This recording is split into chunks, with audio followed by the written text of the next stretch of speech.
let's talk about the data itself. So, as I had predicted, and as I had mentioned many, many times, I was mentioning that the August figures were going to look worse than the July figures because I knew what July numbers were going for, I knew what they're pending for, and I knew the results of it. So, as you can see, it has been a further decline from July figures, and this is for Santa Clara County for all assets. So, Santa Clara County has declined by another $49,000 on average, which is equivalent to about another 3.3% month over month, right? So you can see those figures and you may be asking yourself, well, this is going to keep declining or things going to keep getting worse. Let's see what happens. So let's look at some other metrics when it comes to Santa Clara County. So let's take a look just so you can get a sense, and these are all helpful information. Let's look at the number of active homes on the market as we speak. You can, or number of active homes previously, you can see some trends are actually reversing. Some of these are a little bit more insight as to what the future may look like, because you can see the active number is actually decreasing. It's not increase. It wasn't the same levels as it was for the previous months. These are active number of homes. That means a lot more are actually getting taken away, and you can prove of that. This is a very important number of contingent pending listings. Let's take a look at this figure. You can see the August figure is actually much higher than it was for June and July, right? It actually matched what we were having in May. Very interesting change of events. This is a very important measurement that you need to factor in and understand. There's been a lot more people that has returned back to vacation. I've been saying this over and over for the last couple of weeks because it is real. Now, it is real because you can see for yourself now. You can see the total number of contingent pending is much higher than it was the previous months. So what does that mean? Likely, we may see either a flattening, but my guess is actually we're going to see a bounce back up of prices. So for those that have been waiting and waiting and waiting and thinking that the market will drop indefinitely, at least for the short term, and at least for now, as you can see, the market is going upwards. Take a look at open houses. Take a look at make an offer. See for yourself of the data, right? Work with myself. I can help you. You can understand the data very clearly, and you can see actually prices have been ticking up over the last few weeks. And this is an indicator that shows that. Otherwise, why would contingent pending figures be higher than the previous months? Because take a look at this. The reality is there's actually less new listings coming on the market each month. So look at this. August had 1,386 new listings come on the market. Compare that to last year. That's quite a bit less new homes that are coming on the market, much less than the previous months. So it's not there's more new listings. There's actually less listings. There's actually less on the market still. And so you see that happening. And you will likely continue to see this happening. And so generally the forecast is this. From a price perspective, we've already had a decline of about 15% from the highs of April, at least on average. If you're in the higher price range, actually the decline has been less, and we'll go over that a little bit later. But from let's say a first-time buyer or kind of a more of an entry average kind of price point, it's been much more of an impact. But you can see a lot of new listings are just not going to get listed now either, because they have to make the decision what they're going to be doing. So it is their choice, because at the end of the day, they have a very fixed rate and a very low rate. So it may slow down the decision, but we'll see what ultimately happens. As you can see, this is the change. Now, the good news is, let's take a look at this. Sale price to original price ratio. Where has this gone?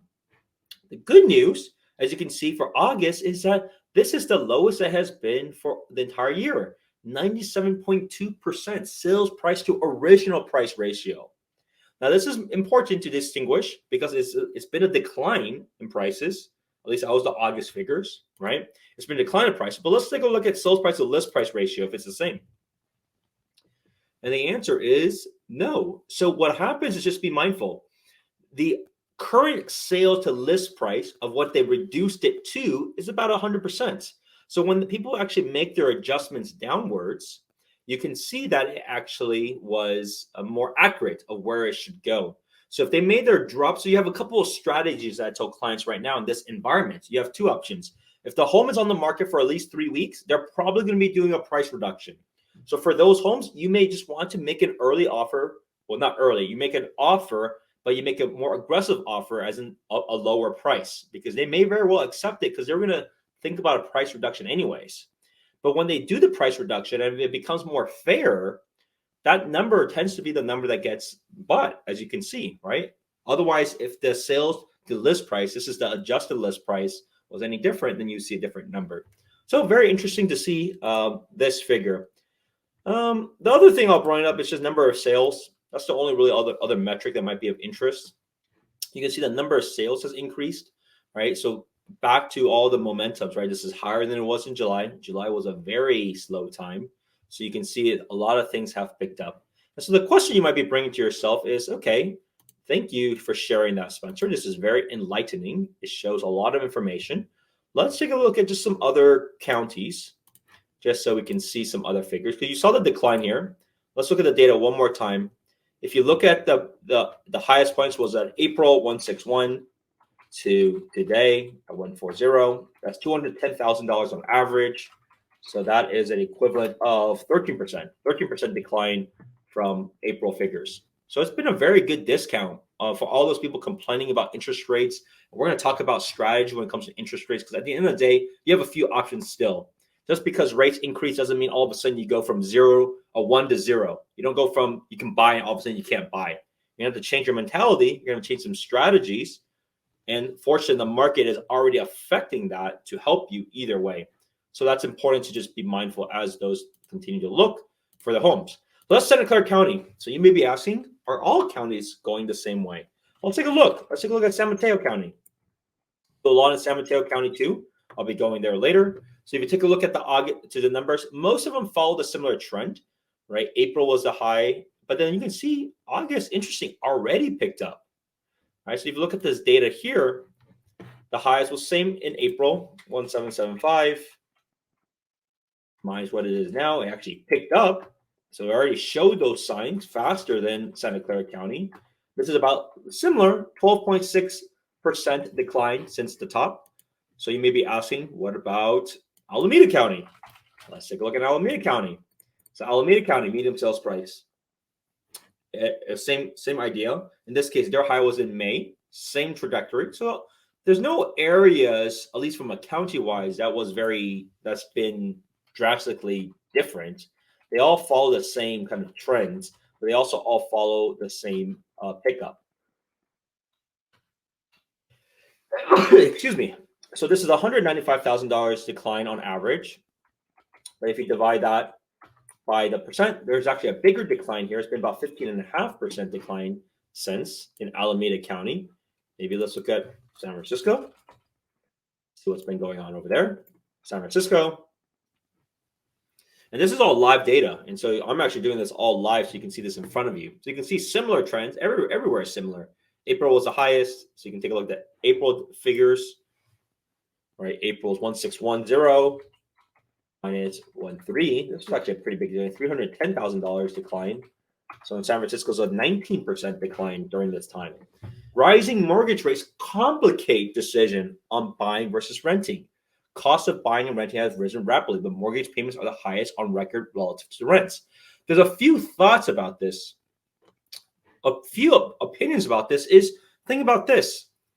Has the gap of people having money versus people that unfortunately are renting and may not have as much money, has that widened over the years?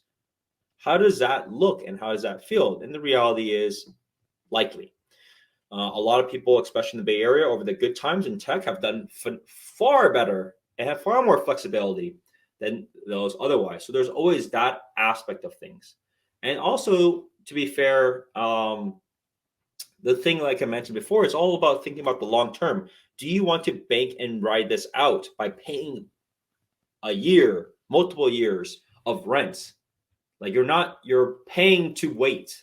There's a cost aspect of that. It's not simply just time in the market. There's also the aspect, if you are wrong, you're paying a price to wait. And if you're also wrong and prices do eventually recover, then you may be out of the market altogether because you may not have been looking at it. And so the reality is, it's really less about market timing and it's about what do you want to do and do you plan to be in the area for a couple of years? That's why I tell everybody at this stage, because it is completely unknown where the market will go up or down. You can see some signs that it's picking back up. You can also just factor in relative to your monthly expenses, what you can buy up to, because that's what you want to boil down to. You have three options when it comes to higher interest rates. Option one, is you decrease your price. So whatever you're comfortable with, there was some number that you had in mind. It wasn't a number because of a price. It was some monthly number that you were comfortable with relative to your income. So do that math. Understand that. Is it 6,000 a month? Is it 10,000 a month? Is it 20,000 a month? Is it 4,000 a month? Whatever it is, do that math. And then do that math and then figure out, okay, well, what can you buy for that? And then look for homes in that price range. That's number one. So people have been decreasing their budgets, and that's normal. You have to increase your budget in an up market if you want to stay in the same locations. You have to decrease your budget in a market that interest rates are rising. But fortunately, prices have already declined quite a bit, as you can see, to balance itself out. So that's number one. Number two, you can go with other types of products. So you can go with adjustable rate products. Those have lower interest rates by about 0.75% at this stage versus a 30-year fix. You can get locked in for 5 years, 7 years, and still have a lower payment. And if you're only going to be living in the home for a couple of years because it's going to be a trade-up anyways, it may be a good option. And number three, just put more money down so that your monthly payment is less. Those are additional options. And another strategy, kind of a 3B, is, well, Spencer, my stocks are down. I don't want to sell my stocks at a loss. No, that's okay. Another option is you can get a equity line of credit against your securities, against your stocks. So some people elect to do that instead. So they're like, look, I think long-term my stocks will recover. I don't want to pay either the tax gain or tax loss, whatever the situation is in your case. So I borrow against that. So you can reach out to me. I can introduce you to any of the wealth management arms for different companies. I just had a conversation of this 30 minutes ago with another client. It's a valid option. And then as things progress better or things change, you get bonuses or you want to pay things off, you just pay that off first. And then that will certainly help because then you don't get taxed on it for borrowing against a line of credit. So there's so many different strategies. At the end of the day, there's no real excuse there. Like I said, people don't just all of a sudden go from 1 to 0, as in you can buy, all of a sudden you can't buy. No. And the good news is the market is balancing itself out very evidently. So while interest rates have risen by X amount of percent, you can see prices have declined a lot accordingly. So the reality is a lot of the areas that you may have been considering before, if you had the ability to have in a similar price range as before, they may have came into favor, and that's very fortunate. Thank you for watching this short on my YouTube channel. For more shorts, go ahead and click here. For more live streams, you can go ahead and click here. I'll see you in the next one.